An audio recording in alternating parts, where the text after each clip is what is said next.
live without you. And it is, how I do was I thinking help breathe. my kids build strong friendships? Trick question. They don't need friends. How do I help my kids build strong friendships?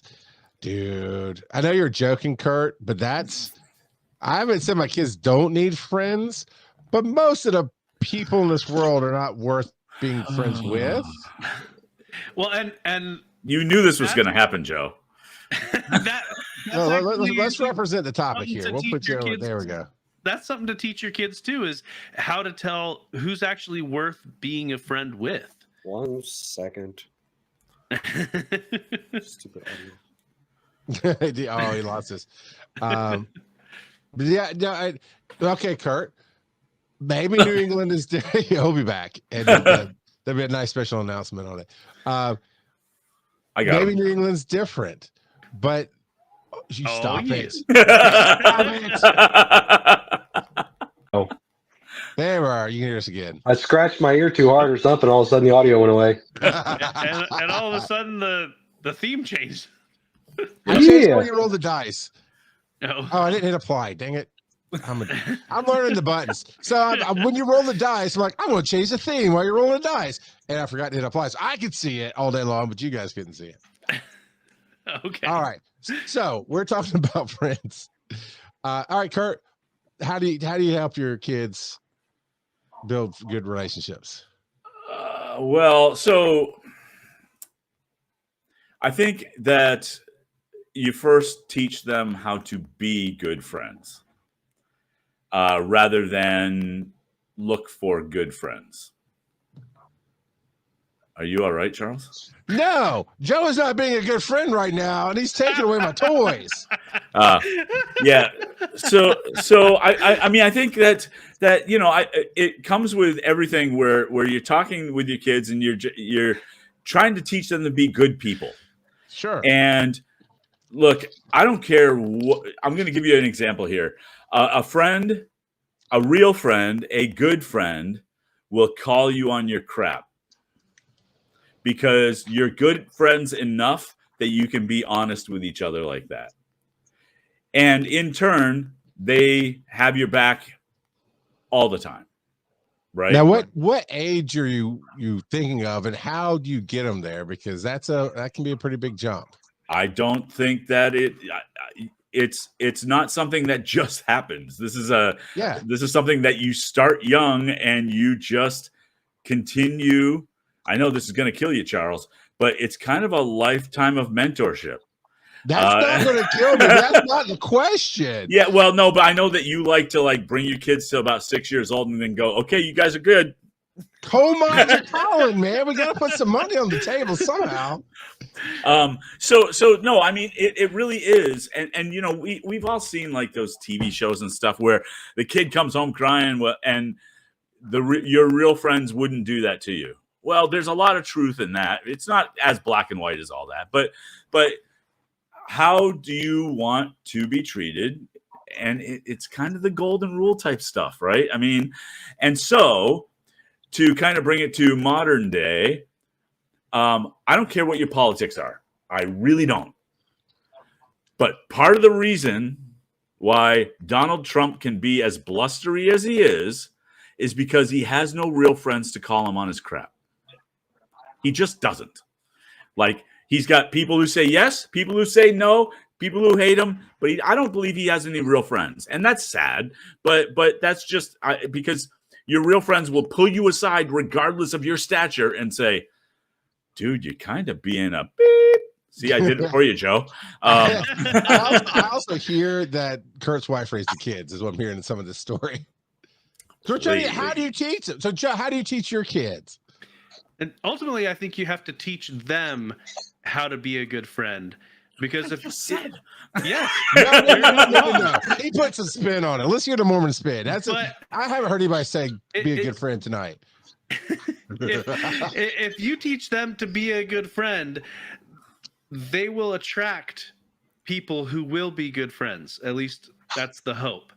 And so if if you're mutually good friends, that will naturally lead to a stronger friendship, in my opinion. Daniel? Well, yes, you got to teach them all the things, but I think there's also that, that group of, or those people that you really click with, like you're gonna find them naturally. It's just gonna happen if you're out and about with folks. I think, similar energies attract, and I probably am not everybody's cup of tea, but the individuals, that like what I'm putting down, they're gonna gravitate toward it. And so, yeah, what they said, you got to be a good friend. All right. A good friend So- shares his stash So Yeah. of pies. A bad friend tells on you. I'm sorry. Random kids all switching around. We're short attention span, OCD kid. We're trying to make sure you pay attention, moving the faces. So I teach my kids to be good human beings first. And that's in the end of the story there. And if you're doing something bad to somebody, they'll be bad. You got to work on accepting others, blah, blah, but you also have to set your own boundaries. And when I say most of the kids that my kids have met in public school in the areas that we're in are not worth being friends with, they're just not. They're little Donald Trumps running around blustering and putting taxes on my house and stuff. I don't know. But it's, there's been some okay relationships they've had where they chose. Like my middle son, he used to hang out with this kid. Actually, it's the brother of my oldest son's girlfriend. And like, hey, why don't you hang out with him? And he's just kind of a bit much. And they both kind of mutually went, we're okay, but we're not going to be besties or anything. And he's okay with that. And that's what I teach him to build. The question is, how do I help my kids build strong friendships? Is to be okay with yourself. And that's, so you don't have to go chasing that attention from somebody else. You can, then you grow into what I think Kurt was saying. And Kurt, you're talking about these long-term lifetime things. And you're right though. But you grow into that, but you have to be okay with yourself first. So I was always the drama kid. So whoever was hanging out with me, oh, Joe knows. I was a drama adult too. So Joe was the calm one. And if I start getting a little nutty, he's like, that doesn't affect me because Joe's okay with who he is, and that kind of thing. So, yeah, Charles is a bit much, but he's a pretty good guy. I mean, I don't know if you have to tack on that last part. I have a bit much sometimes. No, but I think, look, I'm not saying that kids or anybody should go chasing to find that best friend or whatever. That's just not the way. If it works that way, then you're likely a kidnapper, not a friend. I don't know. And don't let yourself be defined by your friends. Like what Charles was saying, they need to know who they are. And I think too many people allow others to define themselves. Our audience is parents, more or less, right? And I think the biggest problem that parents have is not the steps of maybe talking to their kid or helping them be a better person. And maybe they think they're doing everything they can to do that. The biggest mistake I think parents make is to go, that friend's just horrible. And we might see it, and we might know it, but yeah, Kurt, you're shaking your head and you're right. Yeah. The moment you do that, it makes it us versus the person that's making them have fun or feel better about themselves right now or whatever. I think you got to focus on, okay, what kind of behavior are they doing? And I don't know. I don't want to go into a super long story, but I got one from my oldest one. Go ahead, John. That somewhat also boils down to, do you trust your kids? And there's definitely times when I don't trust my kids, but they, at that point, that person could be a bad influence on your kids, but your kids could also be a good influence on them. Well, I see. I think there are strong personalities and then personalities who think they're not strong. And there might be some other stuff in there, but I have always been easily influenced by others. I was a strong Christian man until I met Stoner Gump, and now I'm the devil. But but seriously, I told a story of like watching The Matrix, and he goes, "Oh, those are good noodles." Like, I've never had noodles from a Chinese place. Let me go try stuff.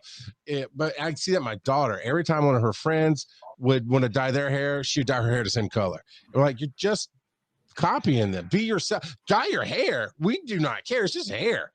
but be yourself. Oh no, we thought of it, and we see that. And there's some of that where you're taking your personality for somebody else, and that is something I definitely worry about with Crosby.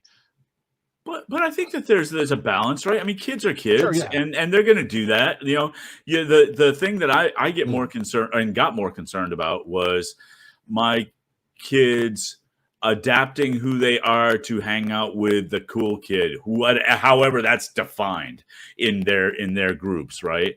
And that's where because I tried to pay attention as much as I could. So I'd pull them aside and just say, "Hey, why do you like that person?" And not like you shouldn't like that person, but like why do you want to hang around with them? And just dig in a little bit so that you can know where they're coming from, and just say things like, you don't have to do that. If you guys are really good friends, they'll accept you for whatever. And just start putting those messages in so that they don't have to, they don't have to adapt, to your point. Great friends accept you for who you are with all of your faults and whatnot. And Daniel, you had a kid when you're young, and so you went through a point of life that we usually work on ourselves, but you also had to work on the kid at the same time. And then you've had kids later.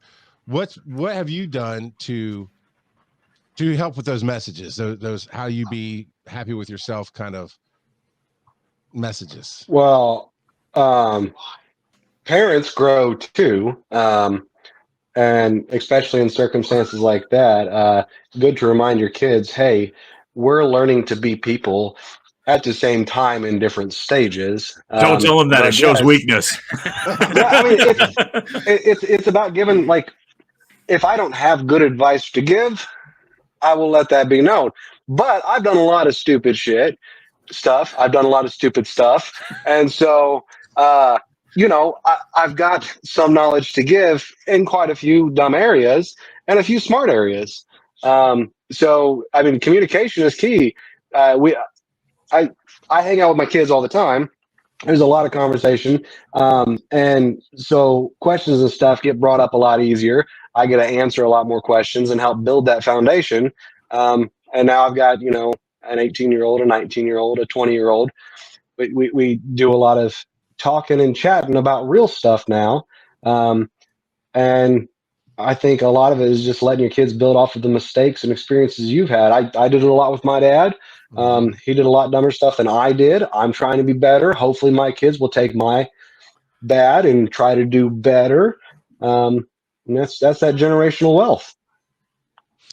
Yeah. You find out what their love language is and do that. I am definitely not worried about my girls at all seeking attention from boys or other girls, whatever. We've talked about, we don't care where you land on the spectrum. You got to figure yourself out, all that jazz. But I'm not afraid of any of the kids really going out and seeking attention from others in a good or bad way, because we've always tried to.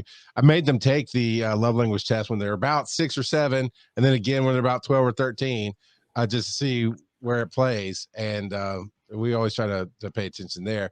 It does get frustrating though when you see them making the same mistakes you made. And I've used that phrase. I just used it the other night. My daughter's like, stop letting your bank account go to zero. Make different mistakes than I made, please. Well, and some things you've got to be able to look at it and realize you probably changed for a reason, and it was because you in fact made those stupid choices without falling off the bike, hitting the ground. You don't realize it's going to hurt. Once you do, it hurts. Some lessons do have to be learned. It sucks sometimes knowing you got to sit back and watch it unfold, because you're not going to help with words. The only thing that's going to teach is the bad experience in the end. Yeah, there's value in that friend in failure that they don't want to listen to you about, that is a bad friend. Sometimes you're not going to be able to talk them out of that, but eventually they're going to figure it out. And it sucks sitting back and watching that, because you know what's happening. Yep. All you can do is be there for the fallout. Right. Pick them back up. Yep. Random kid says bank accounts are allowed to be zero. Mine have been negative for so long. I did that with my oldest son. This dude, and the idea of them being a bad influence I don't believe that can outweigh your good influence if you're being a great influence or the best one you can be. Right. So this other kid was really doing dumb stuff, and it was the kind of things that could get you arrested. My son was strong enough to go, I hang out with you, even though we're like, no, his mom's crap, he's crap. It's just, there's all these facts. And we do say, as long as you don't do anything illegal or hurt anybody, we'll tolerate his crap. But I've also taught my kids, as you all know, I don't hesitate to run my mouth. So if you bring somebody up here in my house saying dumb stuff, I'm going to educate them real fast on how dumb they are. So he didn't do that.